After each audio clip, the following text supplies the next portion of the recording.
Hi friends, Basha's Kitchenல இன்னைக்கு நம்ம ஜூஸியான சாஃப்டான குலோப் ஜாமுன் ரெசிபி எப்படி செய்யறதுன்னு பார்க்க போறோம். இந்த ரெசிபி இன்னைக்கு நான் மில்க் பவுடர் யூஸ் பண்ணிருக்கேன். மில்க் பவுடர் யூஸ் பண்ணி இந்த அளவுக்கு ஒரு சாஃப்டான குலோப் ஜாமுன் எப்படி செய்யறது அப்படின்றத பத்தியான 12 வகையான டிப்ஸும் இந்த வீடியோல உங்க கூட ஷேர் பண்ணிருக்கேன். 12 வகையான டிப்ஸ் யூஸ் பண்ணி சாஃப்டான ஜூஸியான குலோப் ஜாமுன் எப்படி செய்யறதுன்னு வாங்க பார்க்கலாம். இந்த குலோப் ஜாமுன் செய்யறதுக்கு டிப் நம்பர் 1 என்ன அப்படின்னு பார்த்தீங்கன்னா சுகர் சிரப். சுகர் சிரப்போட அளவு பார்த்தீங்கன்னா எந்த அளவுக்கு சர்க்கரை எடுக்கிறீங்களோ அதே அளவுக்கு தண்ணி எடுத்து ரொம்ப தண்ணியாகவும் இல்லாமல் ரொம்ப திக்காகவும் இல்லாமல் காய்ச்சி எடுத்துக்கணும். இந்த சர்க்கரை பாகை 1 கப் அளவுக்கு இங்கே நான் சர்க்கரையும் தண்ணியும் ஒரு 4 நிமிஷம் கொதிக்க விட்டதுக்கு அப்புறமா இதில் நம்மளுக்கு கொஞ்சம் அழுக்கு இருக்குது அப்படின்னு நினச்சிங்கன்னா மட்டும் 1 டீஸ்பூன் அளவுக்கு பால் சேர்த்துக்கோங்க. அதையும் ஒரு 3 நிமிஷம் கொதிக்க வச்சிங்க அப்படின்னா இந்த மாதிரி அழுக்கெல்லாம் மேலே வந்துடும். இதை நீங்கள் தனியாக எடுத்துடலாம்.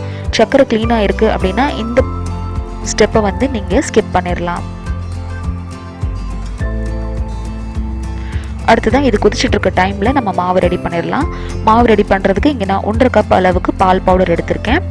நீங்கள் இதே டிப்ஸ் அண்ட் ட்ரிக்ஸ் யூஸ் பண்ணி வெறும் மைதா மாவு யூஸ் பண்ணியும் ட்ரை பண்ணலாம். 1 டீஸ்பூன் இல்லை 1 டீஸ்பூன் அளவுக்கு நெய் சேர்த்துட்டு எல்லாத்தையும் நல்லா மிக்ஸ் பண்ணிக்கோங்க. நெய் வந்து இந்த மாவுக்கு நல்ல ஒரு ஈரப்பதத்தை கொடுக்கும். அடுத்ததாக இதில் 2 டேபிள் ஸ்பூன் அளவுக்கு மைதா மாவு சேர்த்துக்கோங்க. அதையும் எல்லாத்தையும் நல்லா மிக்ஸ் பண்ணிக்கோங்க. இதே குலோப் ஜாமுனை நீங்கள் வந்து வெறும் மைதா மாவு யூஸ் பண்ணி பண்ணுறீங்க அப்படின்னா வந்து இந்த எல்லா ஸ்டெப்ஸையும் நீங்கள் ஃபாலோ பண்ணலாம்.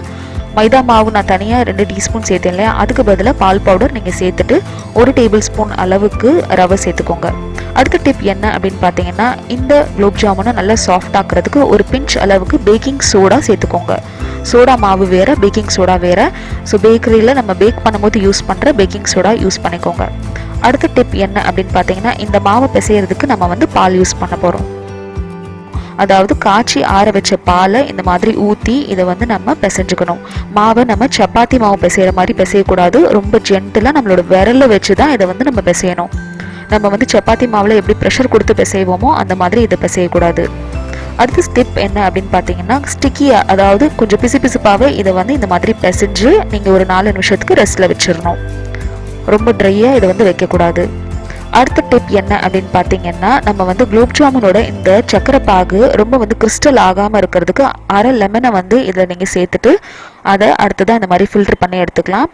அரை லெமன் அப்புறம் கொஞ்சம் ஏலக்காய் சேர்த்துட்டு ஒரு 4லேருந்து 5 நிமிஷம் கொதிக்க விட்டிங்கன்னா போதும். நம்மளோட சக்கரை பாகு நான் ஏற்கனவே சொன்ன மாதிரி ரொம்ப தண்ணியாகவும் இருக்கக்கூடாது, ஸ்ட்ரிங் கன்சிஸ்டன்சி வர்ற அளவுக்கு கொதிக்க விடணும் அப்படின்னும் அவசியம் இல்லை. ஒரு 4லேருந்து 5 நிமிஷத்துக்கு அப்புறம் பார்த்தீங்கன்னா நம்மளோட மாவு இந்த மாதிரி கொஞ்சம் பிசுபிசுப்பாக இருக்கும். இந்த மாதிரி பிசுபிசுப்பாக இருக்கும்போது தான் நம்மளோட குலோப் ஜாமுன் வந்து நல்லா நம்மளுக்கு சாஃப்ட் ஆகும்.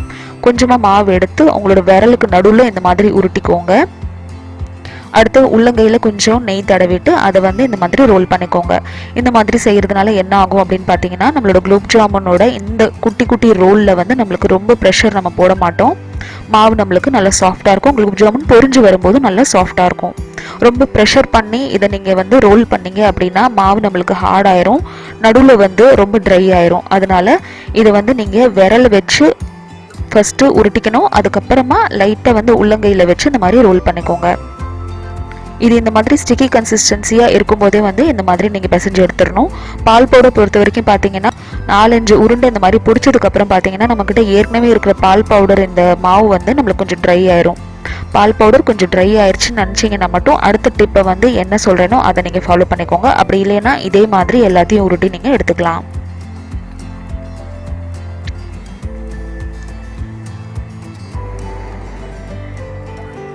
பாருங்க எப்படி கிராக்கே இல்லாமல் நம்மளுக்கு வந்து இங்கே மாவு நல்லா உருட்டி நம்ம எடுத்துருக்கோன்னு. இப்போ பால் பவுடர் நம்மளுக்கு வந்து இந்த மாதிரி ட்ரை ஆயிடுச்சு அப்படின்னா மட்டும் நடுநடுவில் இந்த மாதிரி 1 டீஸ்பூன் அளவுக்கு பால் சேர்த்துட்டு அதுக்கப்புறமா அதை வந்து நம்ம கொஞ்சம் பிசுபிசுப்பான தன்மைக்கு கொண்டு வந்துட்டு அதுக்கப்புறமா அதை வந்து உருட்டி எடுத்துக்கோங்க. இந்த மாதிரி செய்யறதுனால நம்மளுக்கு வந்து இந்த மாவு வந்து ட்ரை ஆகாமல் இருக்கும். நல்லா வந்து நம்மளுக்கு ஜாமுனும் நல்ல சாஃப்டான ஜாமுன் வந்து நம்மளுக்கு பொரிஞ்சு வரும்போது இருக்கும். ஸோ இந்த டிப்ஸ் அண்ட் ட்ரிக்ஸ் தான் நீங்கள் வந்து மாவு பிசைஞ்சு இந்த மாதிரி ஜாமுன் வந்து உருண்டை பிடிக்கிறதுக்கு யூஸ் பண்ணணும். அதே மாதிரி உருண்டை பிடிக்கும் போது சுத்தமாக அதில் ஒரு கிராக் கூட இருக்கக்கூடாது. ஒரு கிராக் கூட இருந்துச்சுன்னா நீங்கள் ஆயிலில் போட்டு அதை ஃப்ரை பண்ணும்போது அது வந்து வெடிச்சு வந்துடும். இதே மாதிரி எல்லா உருண்டையும் பிடிச்சி நான் ரெடி பண்ணி எடுத்து வச்சுக்கிறேன். அடுத்து குலோப் ஜாமுன் செய்கிறதுக்கு முக்கியமான டிப் என்ன அப்படின்னு பார்த்தீங்கன்னா, நம்ம வந்து எண்ணெய் காய்ச்சும் போது அது வந்து ரொம்ப லோ ஃப்ளேமில் வச்சு தான் அதை வந்து நம்ம வச்சுக்கணும். அதாவது எண்ணெய் வந்து ரொம்ப சூடாக இருக்கக்கூடாது, லோ ஃப்ளேமில் தான் இருக்கணும். லோ ஃப்ளேமில் வச்சு நம்மளோட ஒன்று ஒன்றா உள்ளே போட்டுருங்க. டிப் நம்பர் 11 என்ன அப்படின்னு பார்த்தீங்கன்னா, குலோப் ஜாமுன் எல்லாத்தையும் லோ ஃப்ளேமில் தான் வேகவும் வைக்கணும். லோ ஃப்ளேமில் வேக வைக்கும்போது தான் நம்ம வந்து உருண்டைக்கு நடுவில் இருக்கிற மாவும் நல்லா வெந்துடும்.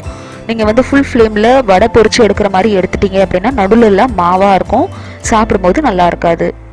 அதனால் ஒரு 4லேருந்து 5 நிமிஷத்துக்கு லோ ஃப்ளேமில் இது இந்த மாதிரி கிளறி விட்டுட்டே இருந்தீங்க அப்படின்னா நல்லா 4 பக்கமும் செவந்து கோல்டன் ப்ரௌன் கலரில் ஆயிரும்.